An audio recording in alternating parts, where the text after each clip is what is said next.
ॐ सहना भवतु सहनौ भुनक्तु सह वीर्यङ्करवावहै तेजस्विनावधीतमस्तु मा विद्विषावहै ॐ शान्तिः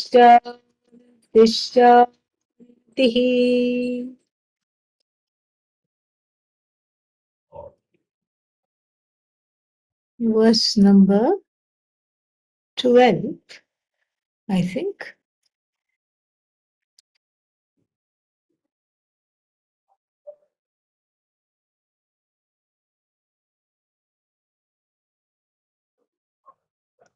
Let's review verse number 11, just so that we remember where we are.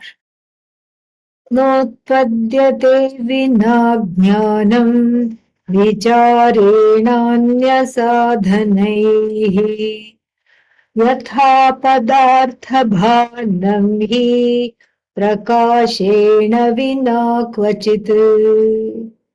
This we saw. And what does this verse say? It gives a very apt, what is that called? Analogy. A very simple analogy and yet very profound.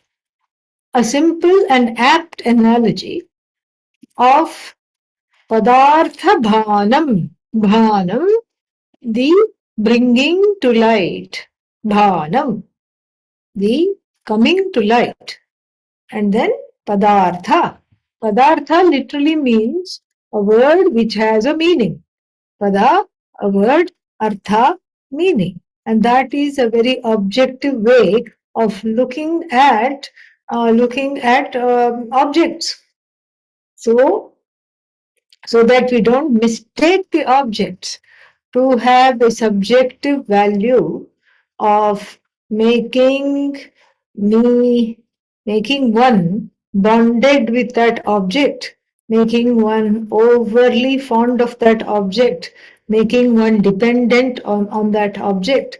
That is why in Vedanta, in the Sanskrit language in general, we have two words to describe objects objectively. What is the first one? Pada, Vishaya. Let's take Vishaya first. Vishinoti Badhnati iti Vishaya. The Vishaya, object, what does Vishaya mean? That which has the capacity to bind, to make the person dependent on it. So see, if we are saying, okay, you who cause dependence, if we are talking to all the objects in this way, then we are extremely mindful of not slipping and taking the finite to be infinite. That is the problem.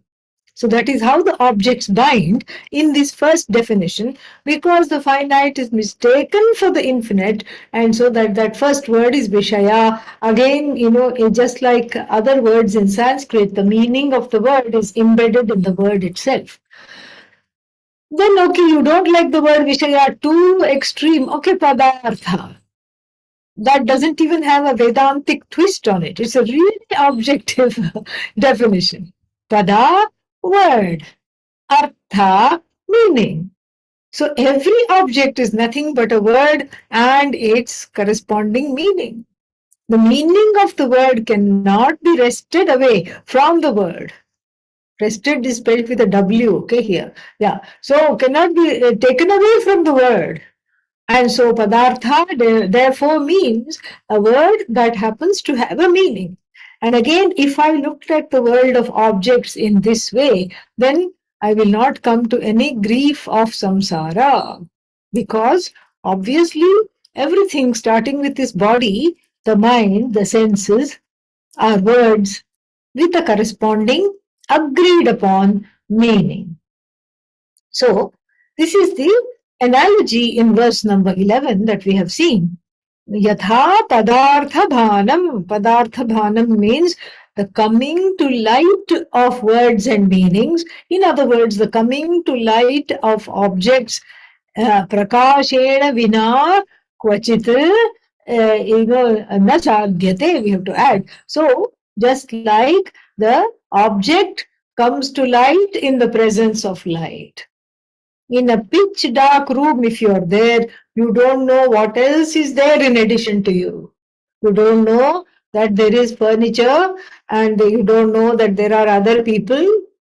So without light, you cannot, you don't know what is there. But then some ingenious person can say, well, I can find out even in a pitch dark room how by bumping into other objects and people, I can find out that they are there. And then I can feel it, I can feel the akara of the person or of the object. But still, even then, this example is valid. Do you know why it is valid? It is valid because, primarily because of the fact that even if you bump into objects and after bumping into objects you find out the objects are there, still there is the light. What is that light? The light of consciousness through funneled through the sense organ of touch. That is what it is. It's still light. It's still the light of knowledge it's still the light that brings everything to light. It's the light of knowledge funneled through the sense of touch.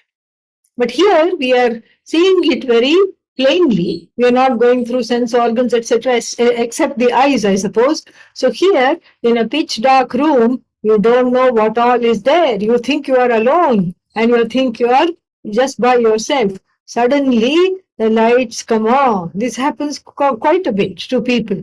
At least once it would have happened in your life. Suddenly, the lights come out. And then the people come out from behind the couches and say, surprise, happy birthday. So you had no idea all these people were gathered, and you had no idea of this because you entered your house or somebody else's house. You had been asked to go there, and you were wondering whether you are at the wrong place. The door was left ajar, and then you went in, and then it was all dark. Suddenly the light came on, and then somebody screams, surprise, joyous scream. Somebody else, surprise, happy birthday, where have you been? And all your friends have come out of the woodwork. The people you didn't even know you had in your life are there, and plus their friends and everything. And then suddenly, when the light comes on in the room, it brings to light all the Chaitana, all the people, and all the Jada things. Let's not forget the big, big presents, nicely wrapped, and not in newspaper like Eugene style, okay, and they nicely wrapped in bright colors with bows and everything. Forget the environment. This is my day. One thinks, and then what else? And in Eugene, they'll wrap it in newspaper with some straw. Okay, yeah. So that is in this example. Since we are not harming the environment by the example, we can afford to be generous and colorful. So, so nice buntings, crepe paper, and then party hats, and then what else? And then the food. Let's not forget the food, and the star of the food items, the big cake. All this, that one light has lit up.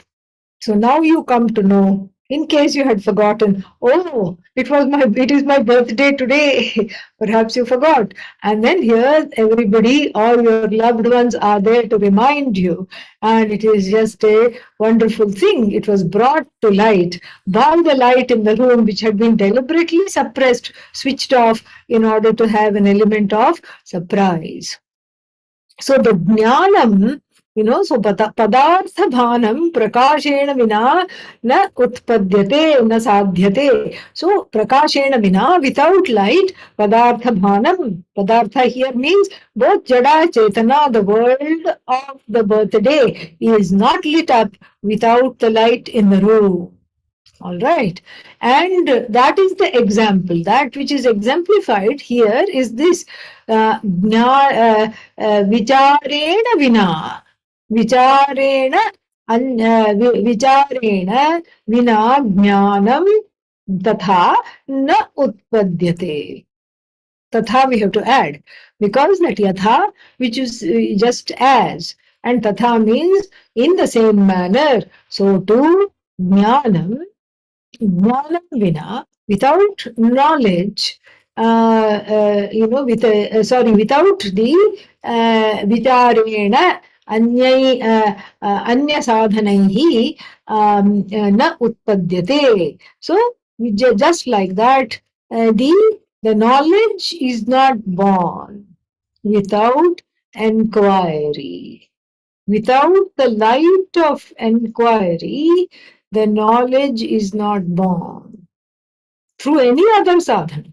That is the thing. Anya sadhanaihi, so even if you have many other sadhanas, you can have shama, dama, uparati, all those things we saw. That which is called adhikaritvam, the qualified person, etc., for the knowledge, etc., is there. But the without knowledge, without inquiry, knowledge is not born. And then the author, in a very helpful train, from verses 12, 13, 14, 15, 16, and up to from these 12 to 16, there is an exemplification of, there is a personification of how this enquiry must be conducted. Verses 12 to 16 are going to elaborate on that. Koham kathamidhan jatam, ko vai kartasya vidyate.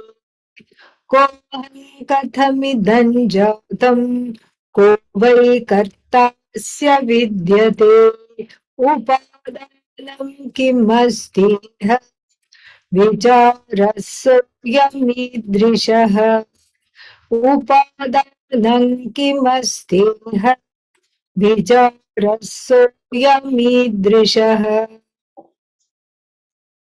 So this is how, because somebody in the beginning may not be able to understand how to conduct this enquiry. What should I do? Where should I start? And how to even start on this? How to do this? Where should I start? Where should I go? How to understand this? All this is not known when in the beginning. And so therefore, some helpful hints are given. And what is the helpful hint? Very beautiful it is. The helpful hints. It may look like a simple verse. Koham, who am I? Kathamidam, what is this? How Jatam, how was this born? Ko vai karta, who is the maker of all this? Upadanam kimasti ha, what is the raw material? And then this is how the inquiry should be conducted. It seems like the translation is, it's simple Sanskrit. The translation is also very simple, and one can come away thinking that this is just, I got it.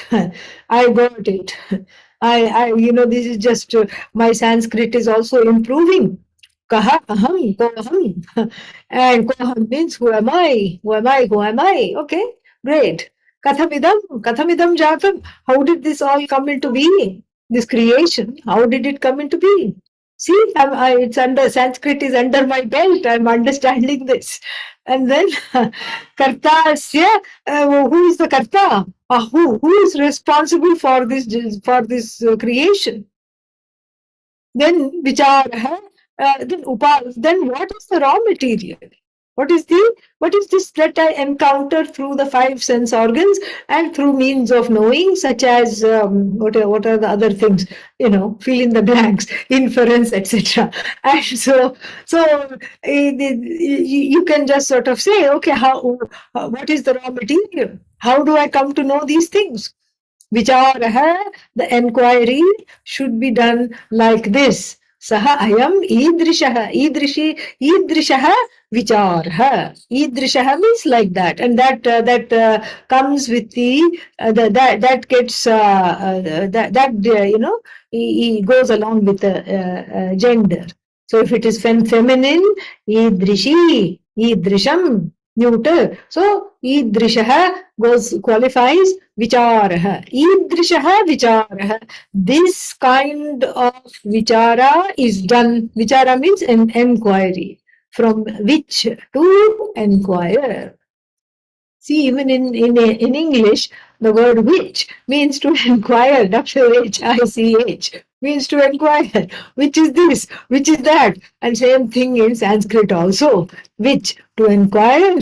And so the word viveka is also from this root verb. Which plus which, which. And then that chakara becomes kakara, then by one rule, Sandhi rule. And so it becomes Viveka, Viveka. And then what else? So this vichara, it should be in this form. Okay, so that's done with number 12. Let's go to number 13. No, no, no, no, no. No, no, no, no, no, no, no, no, no. Big mistake. We are going to be here only. Why? Because it's not just reading and understanding the meaning. We have to see what is it trying to tell us. And what is see, sometimes the simple Sanskrit, belies the profundity of that verse itself. So yes, now the Sanskrit, we understood what the verse is going to say, what it has said, we have understood. But what it is doing is looking at this inquiry from three doorways. Kaha aham, koham, who am I? Tvam pada vichara. Tvam pada vichara. Meaning, who am I? Meaning, what is this, what is this I? Who is this I? Sometimes the I means the body. Are you hurting? No, no, no, I'm fine. See, that means it's a I that is claiming itself as the body. Sometimes the I is the mind, as evidenced on a stressful day when the person says, I'm losing it. Are you really losing it? I'm losing it. I'm gone. You're not gone. You feel like the mind is gone. You're not gone. But here it's the I claiming itself and defining itself in the light of the mind. Then we have the I from the standpoint of the sense organs. I am blind. I am deaf. Then we have the I from the standpoint of the karmendriyas, the organs of action. I am lame. And things like that. Then we have the I from the standpoint of the prana. I am sick. Pranic I. I'm sick. Then we have the I from the standpoint of the sukshma sharira, such as that which says things like, I don't know, there is some sense of some kind of a creepy feeling. And what is this creepy feeling? I feel like I'm being followed. And then you look behind. Oh, lo and behold, there is indeed somebody creepy behind you. How did you know? There is some kind of a sukshma, sakshi pratyaksha is there, some kind of a witness sensation, witness, objectification is there. And so from the standpoint of the sukshma sharira, there is another I. And from the standpoint of the Karana Sharira, the causal body, also there is an I that claims Atma Ajnanam as a mantle, a definition of itself. I am ignorant. I'm crying because I'm ignorant. Help! Guru, where are you? This is the I from the standpoint of the identification with the cause, causal body, which is, I'm speaking like this because people have studied this for some time. And so I'm thinking you are understanding. So, so from the standpoint of the causal body, there is an I. From the standpoint of the roles that one plays, there is an I. The I that is the daughter, The I that is the son, I am the daughter. Yes, I am the son. The I that is the friend, the I that is I am the sister, I am the brother, and the I that is the what is that? The I that is the now the spouse, the mother, the father, the employer, the employee, the neighbor, the good Samaritan, the social worker. So many eyes, so little time. This is the all this is I. Will the real I please stand up?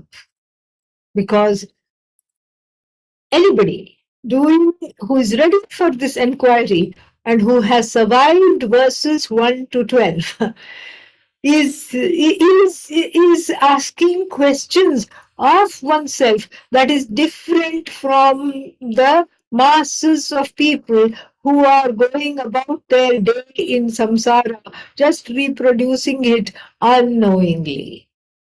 In other words, there is a difference between being ignorant and then knowing that one is ignorant. So, being ignorant of ignorance is not the people to whom these verses are directed. These verses are directed to the people who say, I am ignorant and I don't know. And then, and if one is ignorant, then the self-inquiry is asked to be initiated. And the self-inquiry is done from the standpoint of I, because I am intimately known to myself, or so I think. But then there are so many I's. There is a I from the standpoint of the physical, subtle, and the causal bodies. There is the I from the standpoint of the prana, the mind, the sense organs. There is an I from the standpoint of the roles that one plays. There is also an I from the standpoint of the lack. I don't have. I'm not I'm not secure. I'm not loved. I'm not rich. I'm not well placed. I don't have resources. So the wanting I, the not having I, this is also a very interesting iteration or a very interesting definition of I. Because half the time one defines the I from this standpoint only. I don't have, I want, I'm not enough, I'm not this, I'm not that, I'm not. So, but then the person equipped with Shama, Dama, Uparati, Titiksha, Shraddha, Samadhanam, and if you don't know what these are, please listen to the previous lectures. These are all the mental and emotional equilibrium markers that one cultivates in order to qualify for this knowledge. And so this Shama, Dama, Uparati, etc., one is equipped with already, or one is being equipped with as we speak. Then for such a person, the I it becomes an object of mystery. Why? Because one yearns for that which is permanent. And then what does one get? Only the temporary. The daughter, the son, I is only until the lifespan of the parents. When the lifespan of the parents gone, then what? Where is the daughter? Who is going to call you daughter? Who is going to call you son? There is no son, no daughter anymore. In a way that that identification with the status of the daughter continues without the role of the daughter still being there. That's why anybody's passing leaves behind this void, because one continues to be daughter, one continues to be son, but there is no referencing a person on the other side to validate that, to fill that role. The others, because these are all relational roles. And so what then that comes to the question, what is the I that doesn't go away? What is the real I? So if I identify from the standpoint of the body, that is also always changing, changing, changing, changing, changing, changing. And if I identify from the standpoint of the mind, of course, needless to say, born, gone, born, gone, born, gone, every thought. Born is gone. Gone is born. Born, gone is born, gone. This is how it is. Whole thing is like this. It's just always, always, always ephemeral. And here, the person who is interested in self inquiry is wanting something that is permanent. And therefore, the question, Koham, what is it that's permanent? What is it that is that ties together? That am I the aggregate of all these things? That also doesn't seem okay, because that means everything falls apart. And I do not want things to fall apart. I absolutely do not want things to fall apart. And so, if everything is falling apart, that is the cause of fear. That's why I came to Vedanta, because already everything was falling apart. Relationships falling apart, financial situation fallen apart, and then what else? And then people, friends, etc., falling apart. Everything was already falling apart. And that is not acceptable to me. I do not subscribe to an I that is falling apart. Why? Because I know better. I know better, and I am intuitively, somehow, in the search of the self that is forever. Or rather, even maybe that is even a jump. I am in the search of something that is forever. And then there are certain behaviors and tendencies which are again a clue. And what is that clue? That which is not falling apart, that which is permanent, must be me. There is some clue for. Where is the clue? Because I won't want it any other way. I want to live forever. Not only the human being, but even an insect, a mosquito also says that. If it had a language, it would say that. It would say, that's why I'm sucking your blood, because I happen to be pregnant and I have little ones, the little eggs that I'm going to lay. They need a little bit of a blood meal. Otherwise, like you, I'm vegetarian. I just live on tree sap. But when I'm pregnant, I'm bloodthirsty. I want the species to propagate. I want to live forever. That's why I'm going to just draw a little bit of blood. You won't miss it. Come on. Give a little donation to a pregnant lady. Give a little blood donation. What does it matter for you? Nothing. You'll get a little punya. If the mosquito could talk, this is what it would say. And then it would reveal its secrets. Sometimes they have what is that? Yeah, these human interest, kind of occupational interest stories. Like I read somewhere, like, what is that? The 12 secrets that flight attendants will not tell you. And then, of course, that article becomes very intriguing. Oh, what is that? How to get some freebies, what to do, what kind of customers, what kind of passengers totally make themselves a nuisance and bug the flight attendants. How to get an upgrade, all these are secrets, okay? Secrets about that occupation. So 12 secrets about waiters, things like that. And so, if there was a secret about the mosquito, and if it could talk, it would reveal.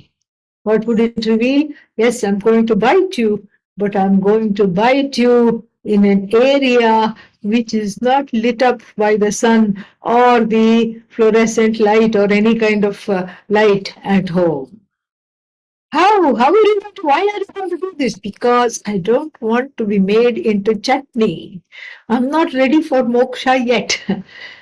And therefore, I'm going to bite you where you can't see. I'm not going to bite you right here where the light is shining on the arm and you can see. You can see me.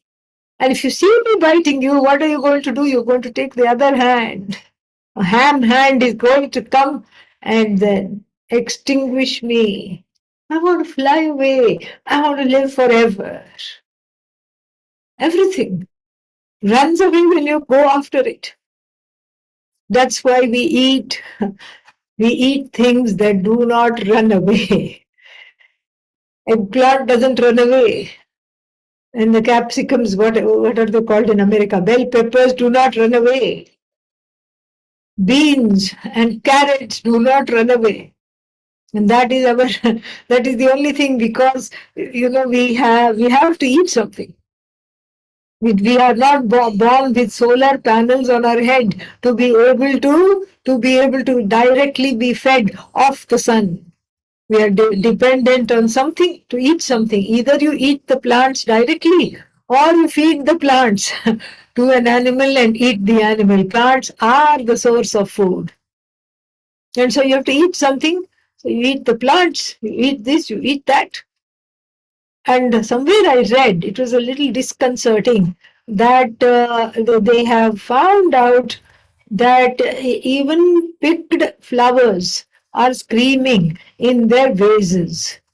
Picked vegetables are screaming in the drawer. What is that? In the vegetable drawer kept in the fridge. They put some electrodes and everything. That's when I said, this is too much information. I don't want to know this. I don't want to know that my food is screaming. And this is after avoiding, even partly animalistic things like mushrooms and all these things. Already few things you can eat, and if you know that that is also screaming. Anyway, I hope they revise that hypothesis. But right now, the tomato plants, when they are stressed, they give kind of a tapping noise. Tap tap tap tap tap. They just do like this, like some kind of a distressful Morse code.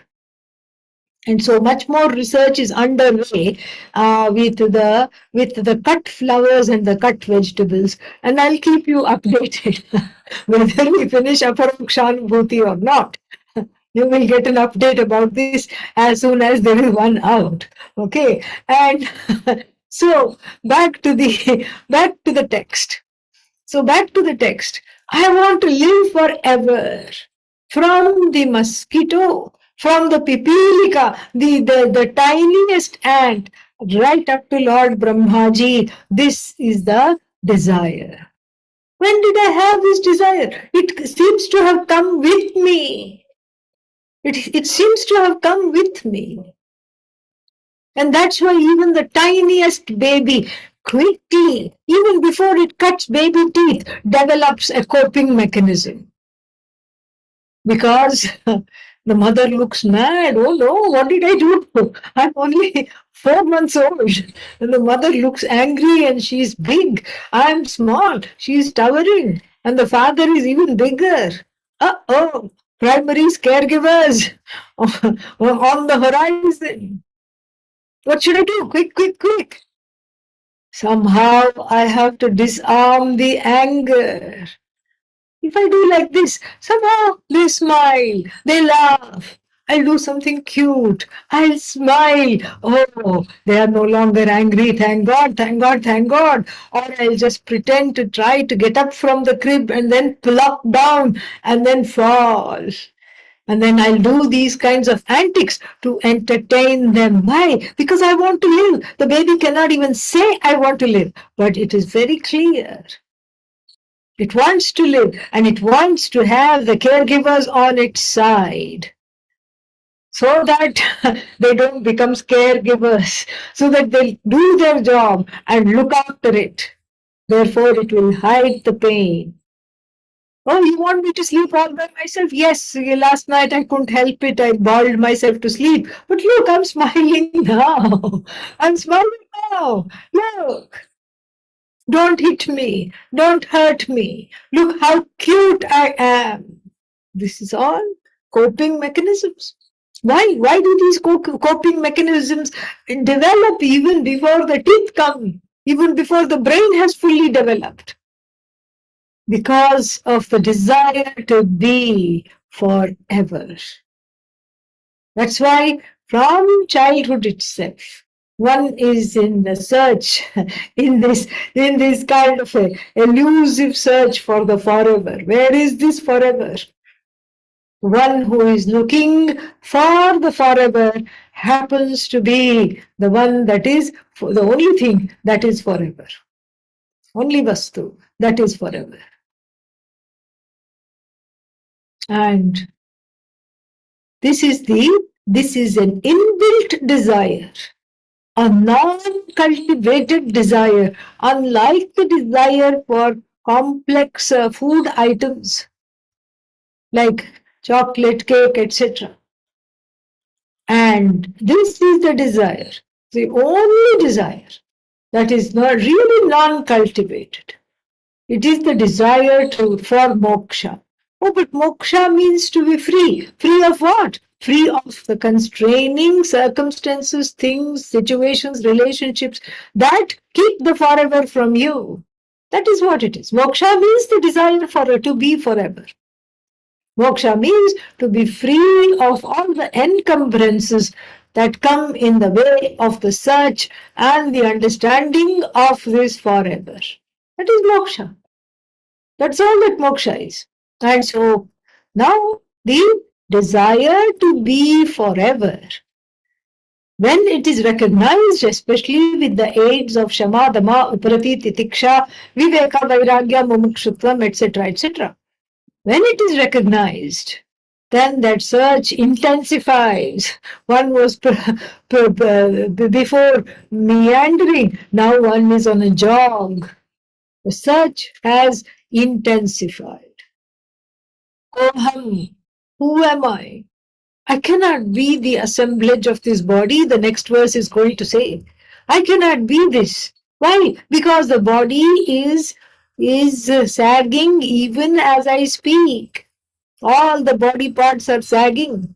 They are giving unto, what is that, paying obeisance to Mother Earth. They are coming down. Everything is coming down. Everything comes down. Stomach is sagging, legs are sagging, cheeks are sagging. Everything is sagging. So the body cannot be forever because we know if anybody has lived long enough to see, to have witnessed a few deaths, you know that the body is not here forever. Body gone. Body is gone. Mind is gone. Senses are gone. Along with that, the roles and the relationships gone. The things that one defined oneself by, oh, I am this kind of a person. I only wear this brand of makeup. I only carry these kinds of bags. Gone. Bags are not gone. You have, you are the one that's bagged. That's what it is. You are gone. No longer there. And so what to do now? Where is this I?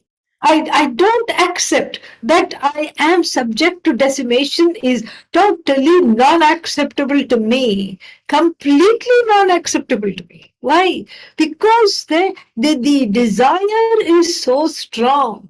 And the desire to be forever, the desire for that ever, elusive it may be, but it is so strong and the conviction is so strong that I am not able to accept that I am subject to falling apart. I am unable to accept that. That is totally non-acceptable to me. That I am mired in sorrow. Another thing completely non-acceptable to me. That I am just at the behest of my mind and emotions. Totally non-acceptable to me. That I'm just the sum total of my relationships, totally non-acceptable to me because those relationships are ending. And yet there is something that survives those relationships. And that is why I'm in search of that which survives the myriad of roles, relationships, things, etc., associated with this term I. This is how vicharah soyam idrishah. Ayam vicharah idrishah. This is how the I has to be inquired into. And one more thing, a related thing. What is the related thing? The related thing is this, that this desire to be free, the desire to be forever, the desire to be whole, the desire to be non-wanting, the desire to be limitlessless, has its proof during the sleeping state. Not dream, sleep. In the sleep state, what happens? There are no wants. There is only ananda, a limitless happiness, which is why it is difficult to wake up, which is why it is so difficult to awaken. There's only a limitless happiness. That's all that is left. Nothing else is there. And so therefore what? So therefore, I have to understand this very well and see that in sleep I have no complaints, no problems. Relationships and their wars do not get me down. I could care less about my possessions in sleep. You take away my whole house and leave me there on the road. Doesn't matter. It doesn't. Nothing seems to matter in sleep. Why? Because I am one with myself. And that's all that is needed. It is an I that is revealed in sleep. What is revealed in sleep is an I that is already self-fulfilled, that is already content, that is non-demand, contented, appreciative, totally in itself, self-evident, self-referenced I.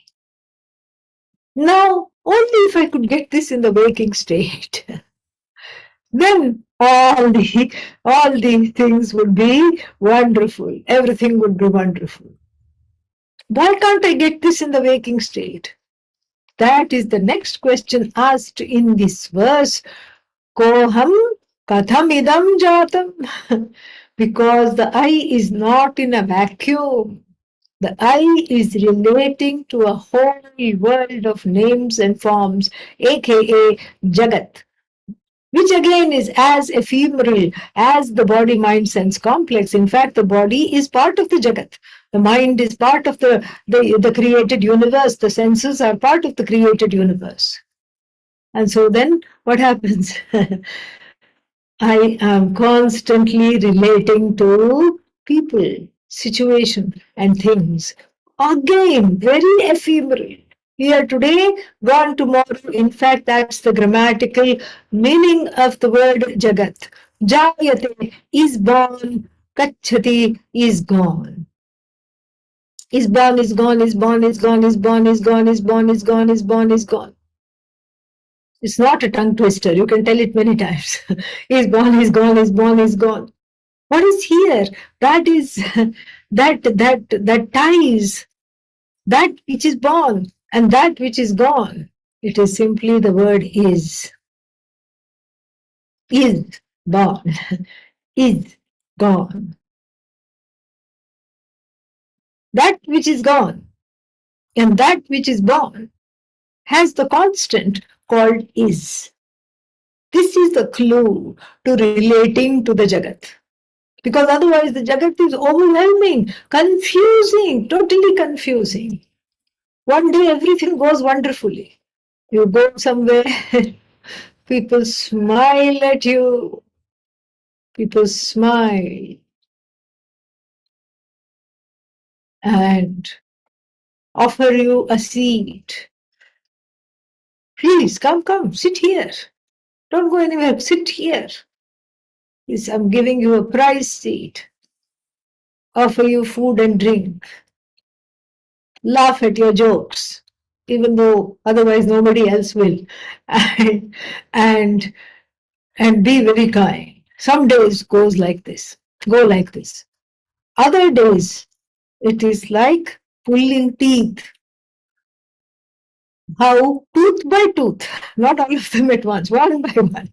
And then you take some Tylenol, codeine, depending on upon the intensity of the pain, and then you recover, only to go back and then get another tooth pulled, and another, and another, and another. This is how the thing is. Certain days are like this.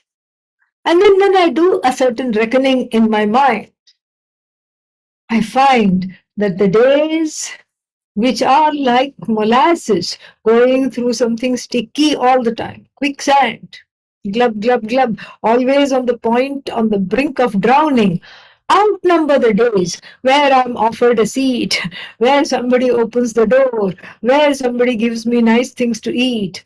And forget all that, where somebody is just having a kind look and a kind smile.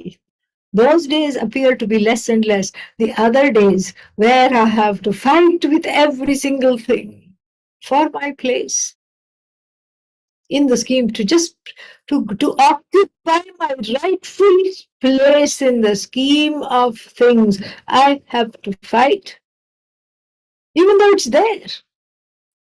But still somebody else, there is a usurper, there is a interloper, there is an encroacher, and I have to ward off all that and occupy my space with great difficulty.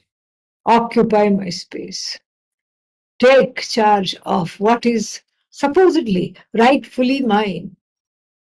Do the job that I'm supposed to do. Even that is a great frenzy, very difficult. Fulfill the roles that I'm supposed to fulfill. Very difficult, because every person around me has certain ideas of how the role should or should not be fulfilled, and they are not shy to air out their views. Not only that, as though that was not enough, the people who are the recipient of those roles, they also have an idea of what I'm doing wrong, and they are constantly in my face, blaming me, correcting me.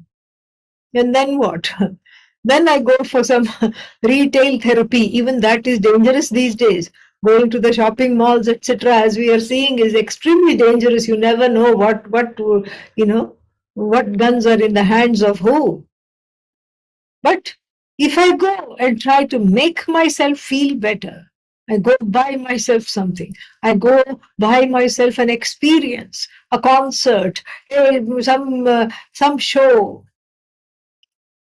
and then after I come back, what is that? After that experience has been had, it was pleasant, no doubt. 3 hours of my life, I don't know where it went, and I was just transported. And then what? Transported means you have to come back. You have to come back. And then what? Oh, that ship has sailed. Now what is confront? Now that the ship has sailed, I am being constantly assailed by all the things that are confronting me. Same thing. Disappointment after disappointment after disappointment. Is that the meaning of the word Jagat? Whose idea was this anyway? What is Kathamidam Jatam? Where did this come from? It's like it's like a toddler, a 2-year-old say, looking at its sibling that is crying its head off and saying, "Life was so good, mom, dad, mommy. Life was wonderful. Where did this crying being come? Where did this silly little thing? A huge waste of time. Always, needing something, nappy change, and then food, and then colic, and all this. Where is where did this completely needless being come why is it here? Just like a toddler is so flummoxed. I thought I was enough. I thought I was cute enough. I thought I failed them enough. I thought I had so many tricks up my sleeve. And plus, I was naughty to boot. I thought I was enough. And here, this other thing is coming. It's taking up so much, sucking up so much airtime. In fact, its cry is like an air siren, and then it's just making a nuisance of itself. When I cry, nobody comes now any longer. When it cries, everybody goes, "Oh, what happened? What happened? What happened? Are you breathing? Are you okay? Are you okay?" And what a waste of time. Just like the toddler cannot fathom, why is this being here? This thing called sibling, why is it here? Well, why should I have to deal with it? And when the parents are glaring at me, be nice, this is your little sister, this is your little brother, be nice. And now we are going to take a photo. We're going to put this crying mess in your lap and then soothe it so that it is not crying for the photo. And it's just, and the toddler is itself wanting to be held. And then it's supposed to hold this little being. It just doesn't know how to deal with it. Doesn't know how to deal with it at all. Just like that, the individual doesn't know how to deal with this Jagat. Oh my God, this crying mess of people, roles, situation, headaches. Where did they come from? Whose idea was this? Had I been just in a nice vacuum, I might have, I think I would be fine. In fact, I don't want all these people. I don't want all these things. This is what is called jihasa vairagya, temporary vairagya are due to overwhelm, and not real vairagya, not lasting vairagya. And then what? So this Jagat is just a horrible idea because the days that are challenging outnumber the days that are benevolent. And I don't know how to deal with the Jagat. I don't know, much less the people in it, because they all have free will and they are very wily and they put me in this kind of a situation. And then they put me in that kind of a situation. I'm always in a pickle. I have to extricate myself with great difficulty. It is all just a terrible, terrible idea. And then, what is this Jagat? And then you can ask the people around you, did you make this Jagat? No, no, it was already there, but I came. Everybody says that. You ask the mother, did you make the Jagat? No, no, no, Jagat was there. That's why I gave, that's how I could give birth to you. Gravitational force was there, Jagat was there, everything was already set up for you to be born. Then the next question comes, whose idea was this? Whose idea was this totally silly Jagat? Kartasya kaha vidyate. Who is the Karta? Karta means who is the doer? Who is this creator? Who is this being, this entity called the creator? Who is this creator? And what a horrible idea. If that's why when you ask who is the creator, Bhagavan does not raise the hand. Yeah. Bhagavan quietly chup sits. No lip on the lip. No taking, no taking responsibility. Bhagavan Krishna is also very wily.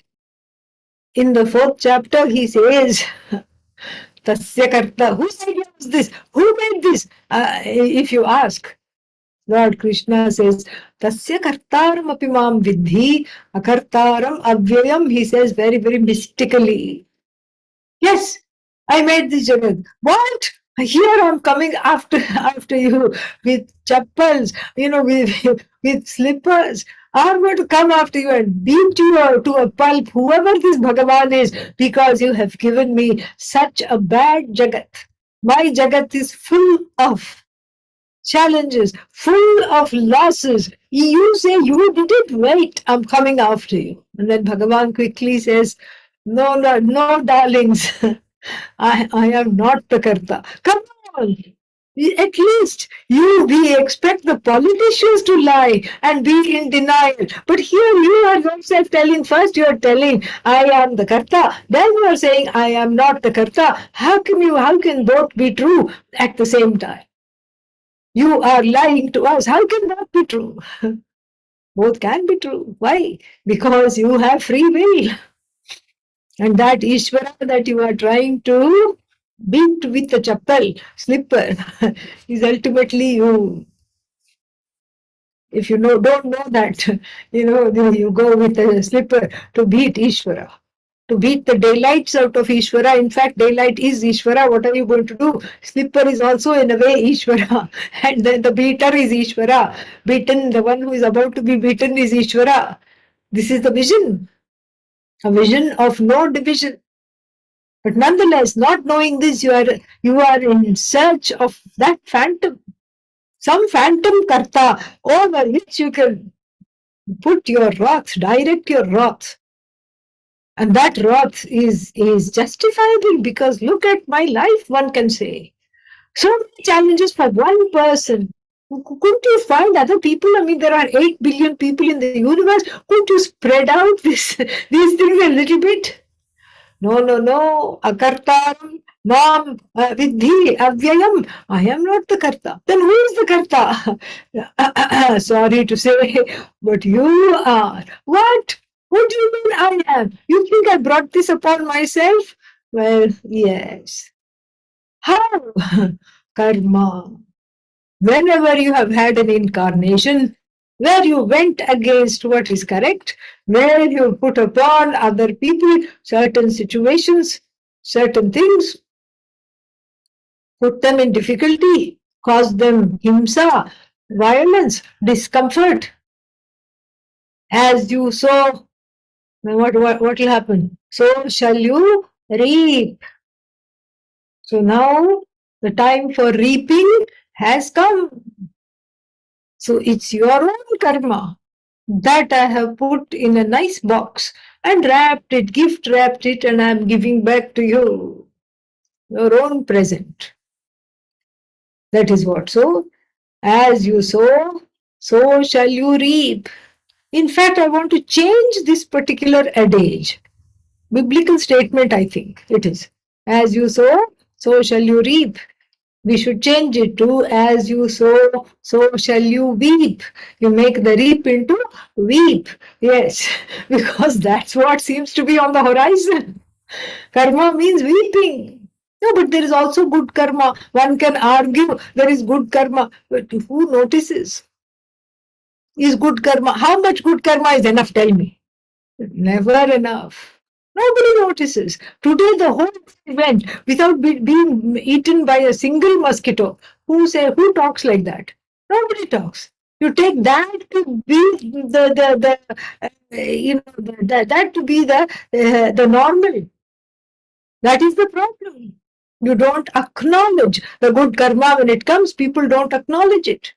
That is why even these days, what is that? The doctors and all say, with ailments, the ailment will go sooner, especially ailments that are called, what are they, syndromes, that do not have any kind of a cure. And so what is the cure for that? Cultivate an attitude of gratitude. All the blogs are shouting. All the healthcare practitioners are shouting. Even mainstream healthcare practitioners. Get off the hobby horse of, entitlement. You're not entitled to anything. You get off that hobby horse, look around and look at, even in a terrible day, in a day full of challenges, there would have been at least 10 things that have gone well. No, 10 is too far a cry. Okay, too much, far out. All right, do 5. 5 is too much. Do 3. 3 is too much. Do 1. 1 is too much. Get out of my sight. That's all you can say. What else? Go be somewhere else. That's all you can say. This is not a question of bargaining. It is a question of cultivating. Cultivating the attitude of gratitude it's not really gratitude. We don't call it gratitude. We don't say you have to be thankful to Ishvara because that Ishvara is you. That Karta is you. It is noticing the good karma in your life. Noticing that no matter what a difficult deal one has been dealt with, what a difficult set of cards one has been dealt with, There's always a joker. There's always a wild card. There's something that you can cash in. There's some hope there. And so to search for that, to acknowledge that itself becomes a very important sadhana. And so now it is very clear the three paths to the inquiry, each one equally fulfilling, and there are three doorways that lead to the same place. You can take whichever doorway you want. First is the Jiva doorway. Koham, who am I?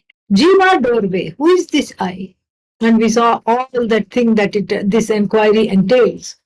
Then the Jagat doorway. What is this Jagat? What is this creation? And then finally, the Ishvara doorway. Whose idea was this anyway? Stand up, acknowledge all the terrible things you have done. Don't hurt me. Take away your arrows. All this is there. We have a complex relationship with Ishvara. More about that next week.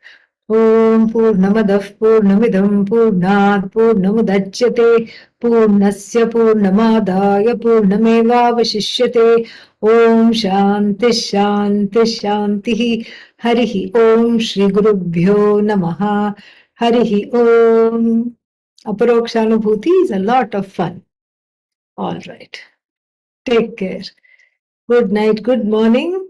Where